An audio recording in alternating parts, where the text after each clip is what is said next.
Hello friends, welcome you all. My self RC sir.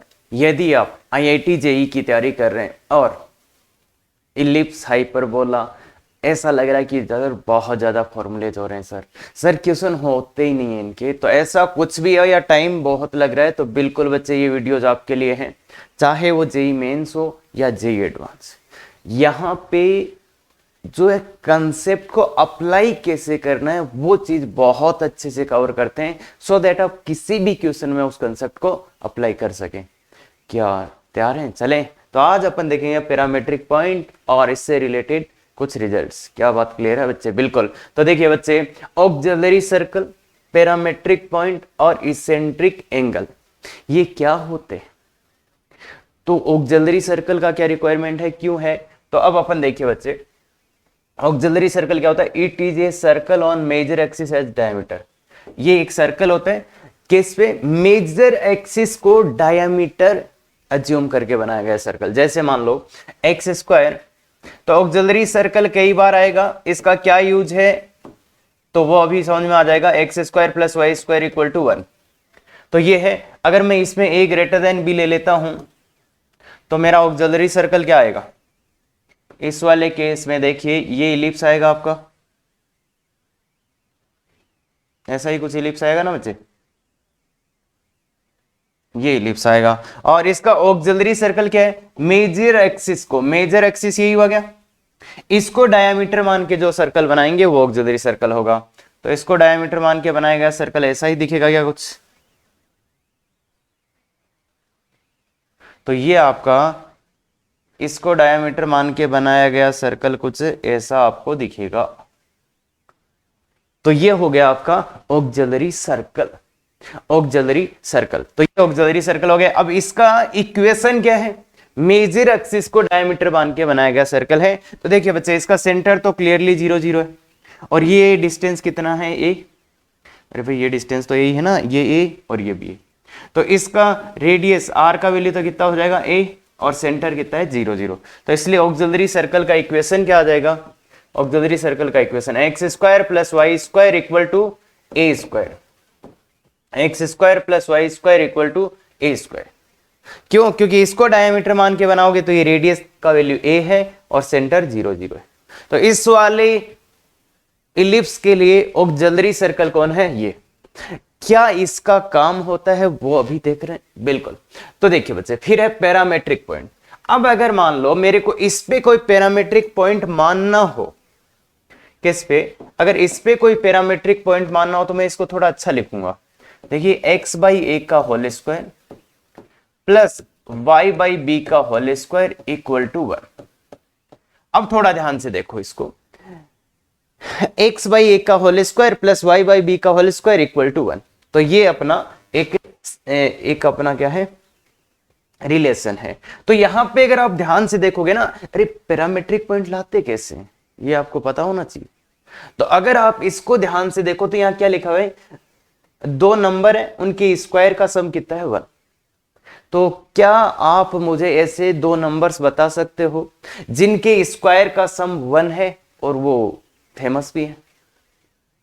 ऐसे दो numbers बताइए जिनके स्क्वायर का सम कितना है? 1 है, और थोड़े फेमस भी होने चाहिए वो। Very good, very good. Cos theta और साइन थीटा। तो मतलब अपन इसको अगर कॉस थीटा रखते हैं, एक्स बाई ए बराबर कॉस थीटा और वाई बाई बी बराबर साइन थीटा। देखिए ये दो नंबर्स हैं जिनके स्क्वायर का सम कितना होता है? 1। तो इसको मैं कॉस थीटा बोला, इसको साइन थीटा। तो एक्स बराबर ए कॉस थीटा और वाई बराबर बी साइन थीटा। तो ये अपना आ गया पैरामेट्रिक पॉइंट। एक्स का वैल्यू ये और वाई का वैल्यू ये, तो ये पैरामेट्रिक पॉइंट। तो कैसे बोला मैंने? ध्यान से सुन लो। यही एक वे है जहां अपन मैक्सिमम नंबर ऑफ कर्व्स के लिए पैरामेट्रिक पॉइंट लाते हैं। तो क्या है कि ये दो नंबर्स के स्क्वायर का सम 1, ऐसे numbers cos theta sin theta, तो वो लिखा और आंसर। तो इसलिए पैरामेट्रिक पॉइंट क्या हो गया? Parametric point, parametric point, parametric point इसको अपन क्या बोलते हैं? पी थीटा भी बोल देते हैं। तो ये क्या होएगा बच्चे? P a cos theta comma b sine theta, a cos theta comma b sine theta. और जो ये थीटा यहां पे है ये इसेंट्रिक एंगल है, जो थीटा यहां पे है वो क्या है, इसेंट्रिक एंगल है। तो थीटा वेर थीटा क्या है, वेर थीटा क्या है, इसेंट्रिक एंगल, इसेंट्रिक एंगल। तो ये भी बात समझ में आती है। अब इस वाले पॉइंट का क्या इंटरप्रिटेशन है वो देखना बहुत जरूरी है, क्योंकि वहां पे पंगा होता है। तो देखिए बच्चे ये जो पैरामेट्रिक पॉइंट है उसको कैसे लाते हैं रियल में, वो ध्यान से देखिएगा। बहुत ही इंपॉर्टेंट चीज है कि अगर आप इस वाले सर्कल पे कोई पैरामेट्रिक पॉइंट लो तो वो यहां से थीटा बनाता है। तो अगर यहां से थीटा लाइन बनाने वाले का इस सर्कल पे कोई पैरामेट्रिक पॉइंट लोगे तो वो क्या आएगा, ए कॉस थीटा ए साइन थीटा, ए कॉस थीटा ए साइन थीटा, ये आता ना। अरे सर्कल के ऊपर अगर सर्कल में ये थीटा एंगल है और यहाँ पे ये थीटा एंगल है, तो ये वाला पॉइंट क्या आता है, A cos theta A sine theta, circle का पैरामेट्रिक। याद है ना भाई, ये थीटा है तो यही होता है। बिल्कुल बिल्कुल। अब ये वाला पॉइंट कैसे लाएं, तो इसके लिए देखो क्या करते हैं अपन, यहां से परपेंडिकुलर ड्रॉ करते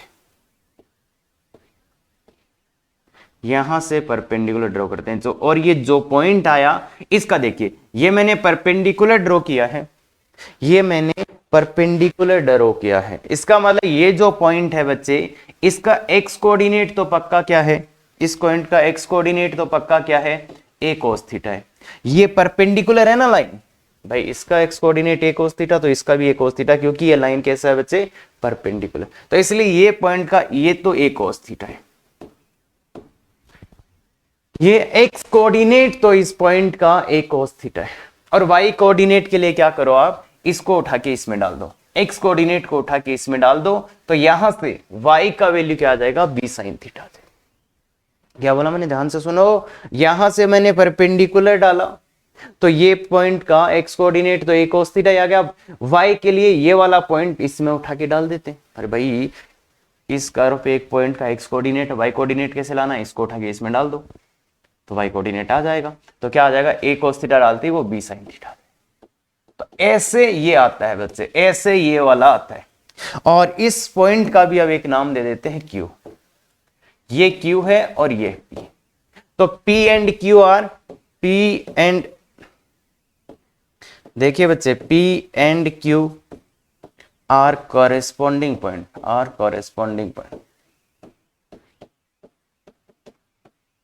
इनको बोलते हैं करेस्पॉन्डिंग पॉइंट्स।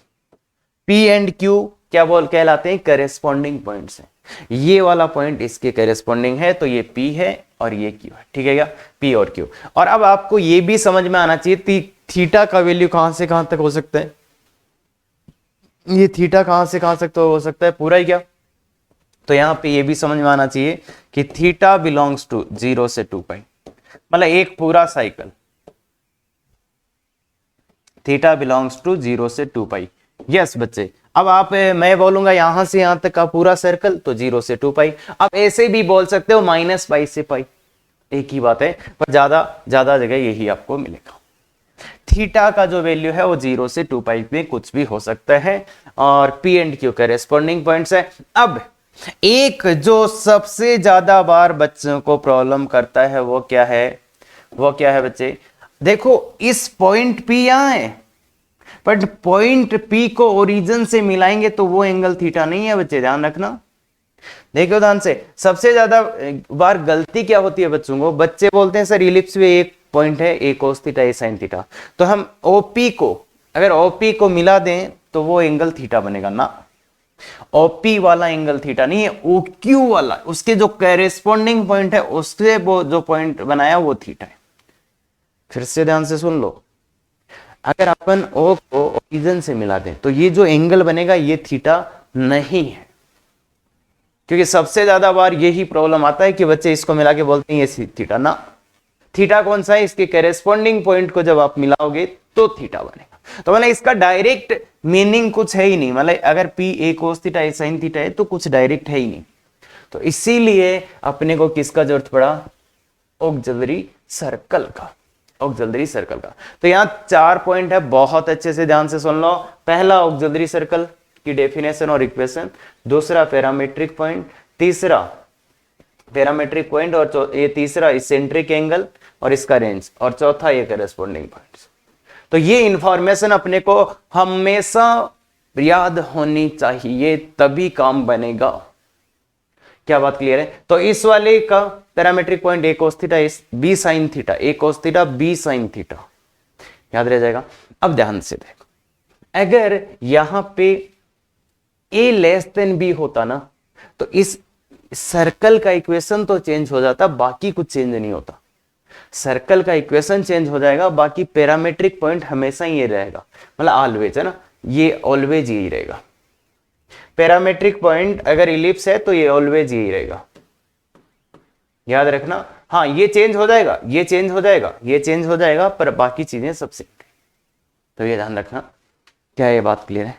अरे भाई a ग्रेटर देन b है, इसमें अगर b ग्रेटर देन a होगा तो ऑक्सिलरी सर्कल चेंज होगा, बाकी ये पैरामेट्रिक पॉइंट चेंज नहीं होगा। ये तो चेंज हो जाएगा जब b ग्रेटर देन a हो, बाकी चीजें चेंज नहीं होगा।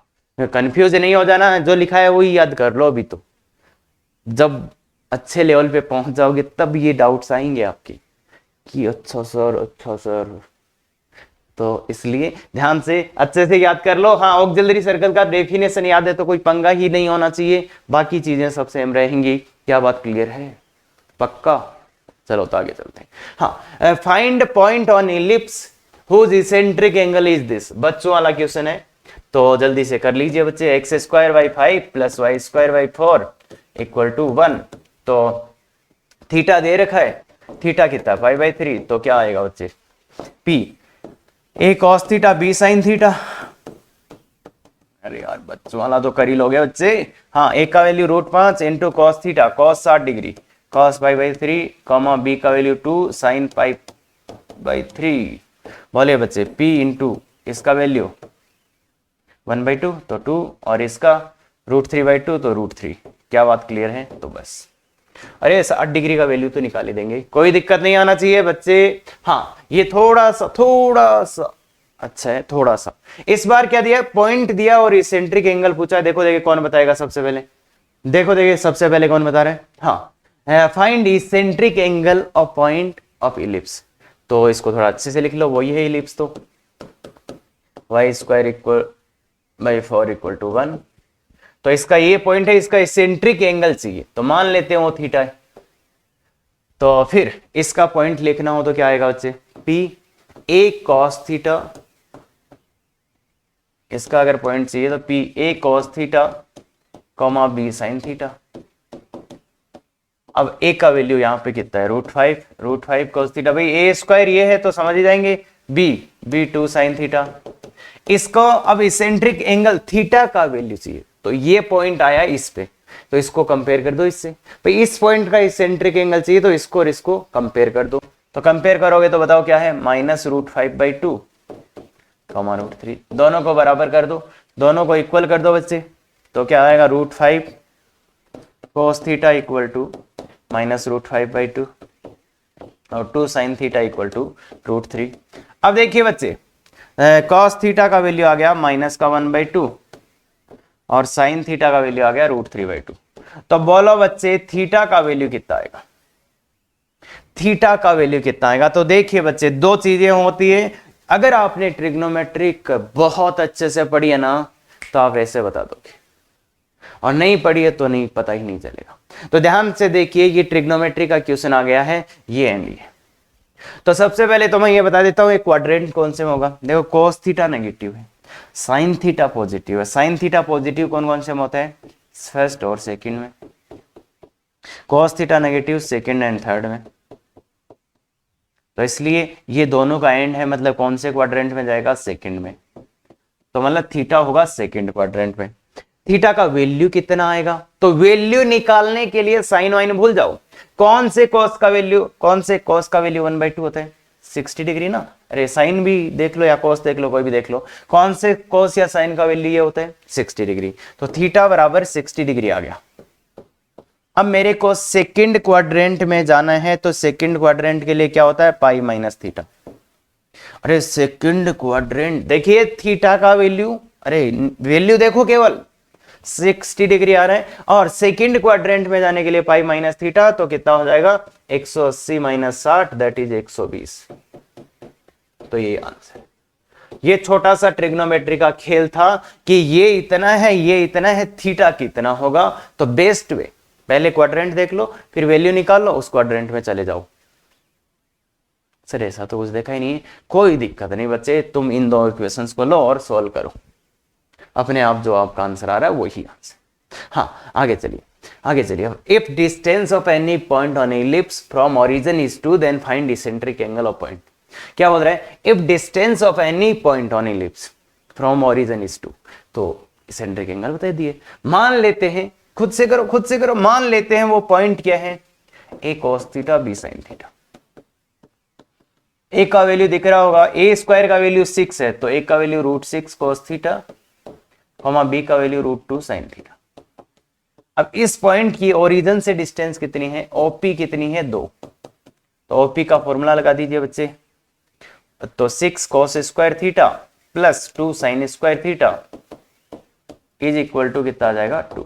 तो स्क्वायर कर दो बच्चे, स्क्वायर कर दो, 6 cos square theta plus 2 sine square theta is equal to 4। अब ये एक त्रिकोणमिति ट्रिग्नोमेट्रिक इक्वेशन है, ये आपको सॉल्व करना आता है तो आंसर आएगा, नहीं तो नहीं आएगा।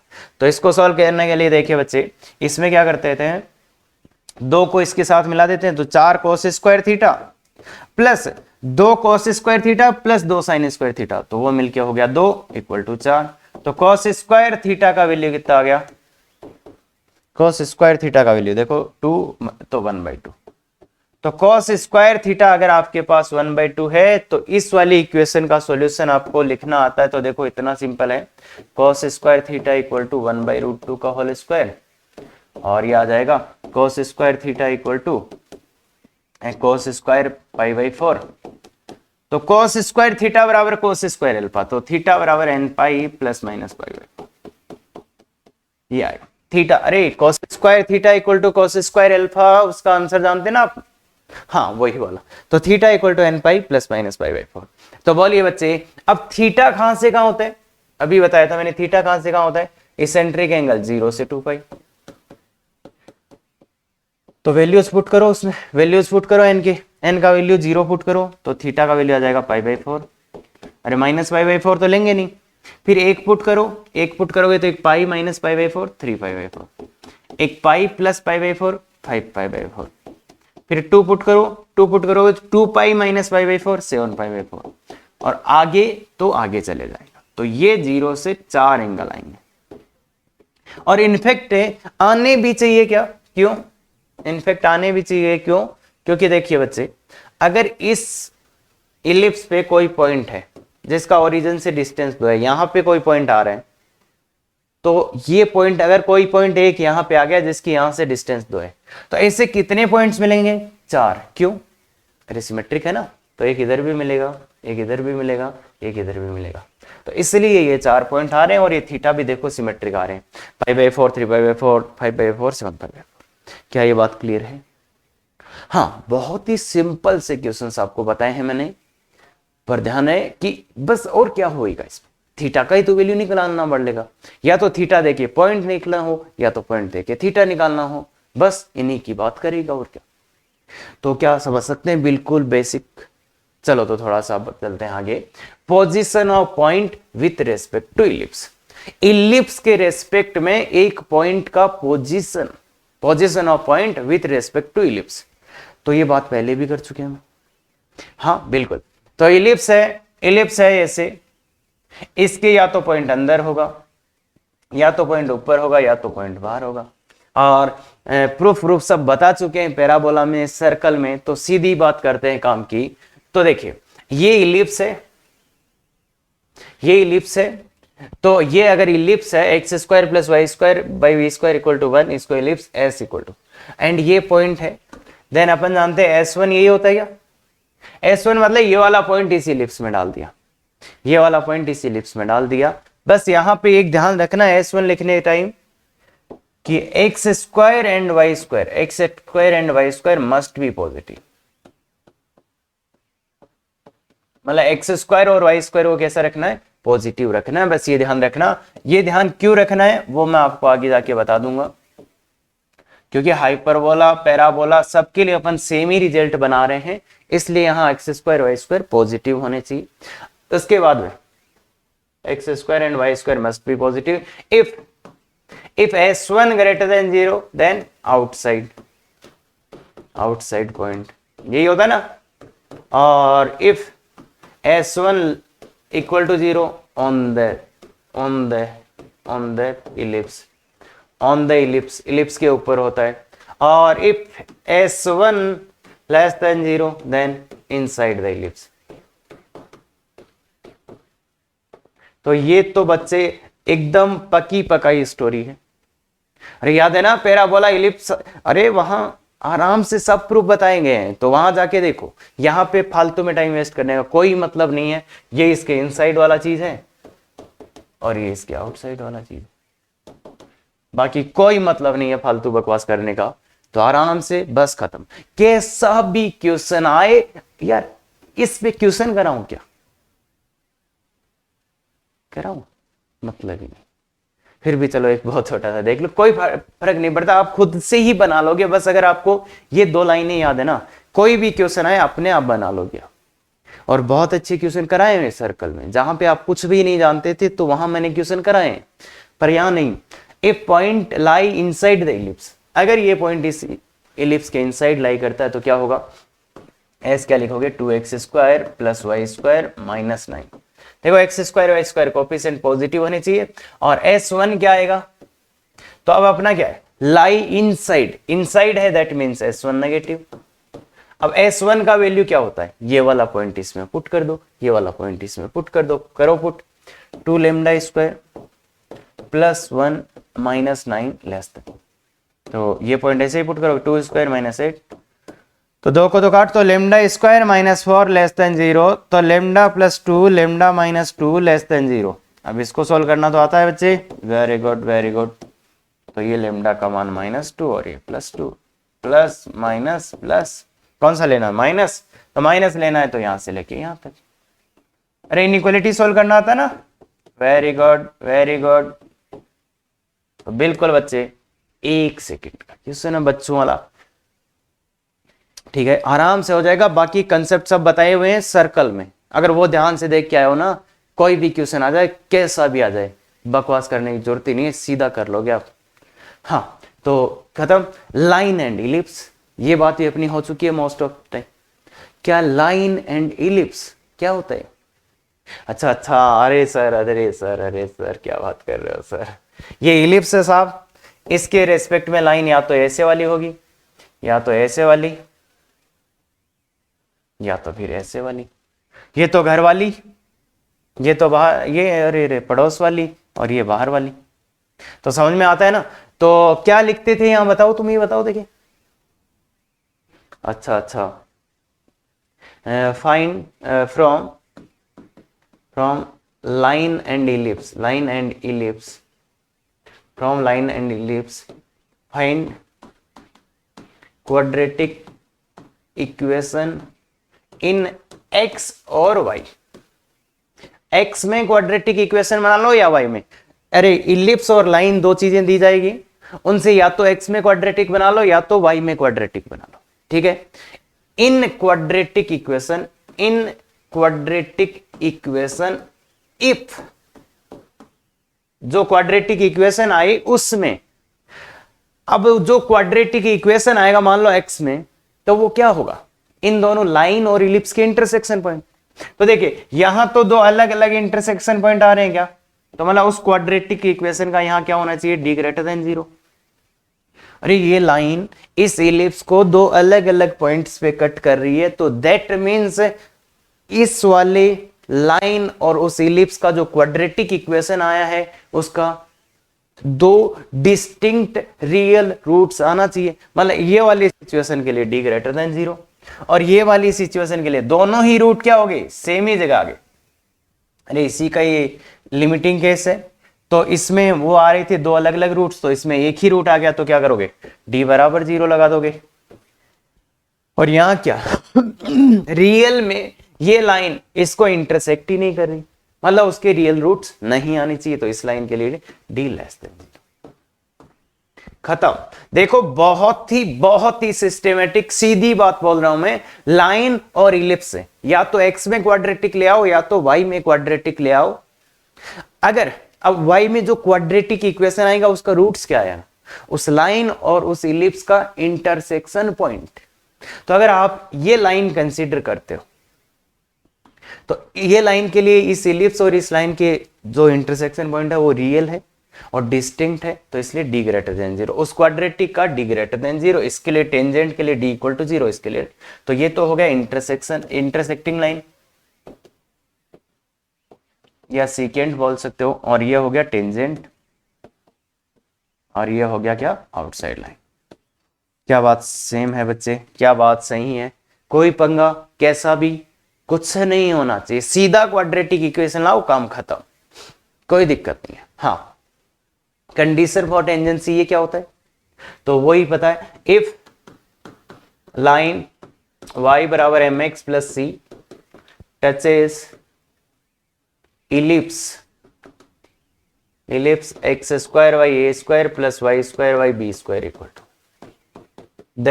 देन जो c का वैल्यू आता है, देन c का क्या वैल्यू आता है बच्चे? तो अब देखो कंडीशन ऑफ टेंजेंसी क्या होता है, अगर कोई लाइन किसी कर्व को टच करती है तो जो उस लाइन के c का वैल्यू आता है उसको कंडीशन ऑफ टेंजेंसी बोलते हैं, और यहीं से सब कुछ होता है, अपने को पता ही है। तो बिल्कुल बच्चे, तो देखिए बच्चे क्या होगा, अगर ये वाली लाइन इसको टच करती है तो अपन क्या करेंगे, इसको और इसको सोल्व कर लेते हैं, इसका उठा के उधर डाल देते हैं। भाई एक्स में क्वाड्रेटिक बना लो या तो वाई में क्वाड्रेटिक बना लो। तो एक्स में क्वाड्रेटिक बनाना आसान है क्योंकि सीधा सीधा वाई का वैल्यू डाल दिया। अब एलसीएम ले लो, तो B X square plus A square into M square x square plus 2mc(x) plus C square equal to A square B square. थोड़ा अच्छे से लिख देते हैं इसको, X square B square minus A square M square plus 2a square mc(x) plus A square C square minus A square B square. अब इसका ये लाइन इसको टच कर रही थी, मतलब ये लाइन जो ये इलिप्स था इसको ये लाइन टच कर रही थी बच्चे, टच नहीं करना चाहती है तो इसका d0 लगाना पड़ेगा। जो मतलब ये अपन ने लाए हैं, यहां से क्या आएगा, उस इलिप्स और उस लाइन के इंटरसेक्शन पॉइंट, तो इंटरसेक्शन पॉइंट एक ही जगह है दोनों, तो इसका d0, तो इसलिए इसका d0 लगाते हैं। d0 आप अगर करोगे तो क्या पाओगे, बोलो? d मतलब इसका 2a स्क्वायर mc का whole square minus 4a into B, A square C square minus A square. थोड़ा अच्छा कर लेते हैं, 4a square M square C square minus इसको मल्टीप्लाई करो तो माइनस देखो 4b square A square C square plus 4a square B की पावर 4 माइनस हो जाएगा, माइनस माइनस प्लस हो जाएगा, sorry,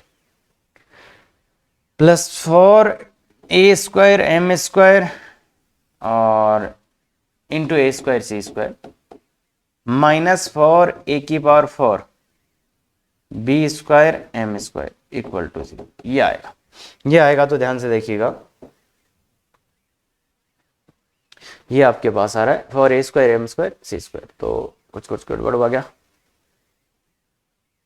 B square minus A square M square. हाँ, तो ये अपने पास आया, और ये जो है ए स्क्वायर एम स्क्वायर ए की पावर 4 है बच्चे, ए की पावर 4 है, तो ए की पावर 4 है। और यहाँ पे थोड़ा सा देखिए, ध्यान से देखिएगा, इसके साथ ये वाला, तो ये किसका आएगा, प्लस का आएगा, गड़बड़ हो गया। अच्छा, ये भैया प्लस है, बी स्क्वायर ए स्क्वायर ये प्लस है, तो ये प्लस का था, तो ये 4a स्क्वायर बी स्क्वायर ये माइनस का रहेगा, और ये इससे करा था तो ये इसका, अब इसका और इसका साइन चेंज हो जाएगा, देखो इसका जगह माइनस हो जाएगा और इसकी जगह क्या हो जाएगा, प्लस हो जाएगा, इसकी जगह माइनस इसकी जगह प्लस हो जाएगा। तो देखिए बच्चे कौन कैंसिल हो जाएगा, ये कैंसिल हो जाएगा, दिख रहा होगा। अब ये कैंसिल होने के बाद बचा क्या है, बचा क्या है वो ध्यान से देखिए। तो बचा हुआ है 4a² b² c² equal to 4a² b⁴ plus 4a⁴ b² m²। तो आप ध्यान से देखेंगे तो a² b² कट जाएगा, 4a² b² सब जगह से कट जाएगा, 4a² b², तो 4a² b²। तो क्या बचेगा, बेसिकली बचेगा क्या, c² equal to b² plus a² m²। तो c बराबर plus minus √a² m² plus b²। तो जो कंडीशन ऑफ टेंजेंसी आती थी वो इस वाले केस में ये आ गई। थोड़ा सा देख लेना भाई, प्लस माइनस का पंगा हुआ है तो आ जाएगा वो, अरे बिल्कुल आप खुद से ही ले आएंगे बच्चे। तो c बराबर plus minus √a² plus m²।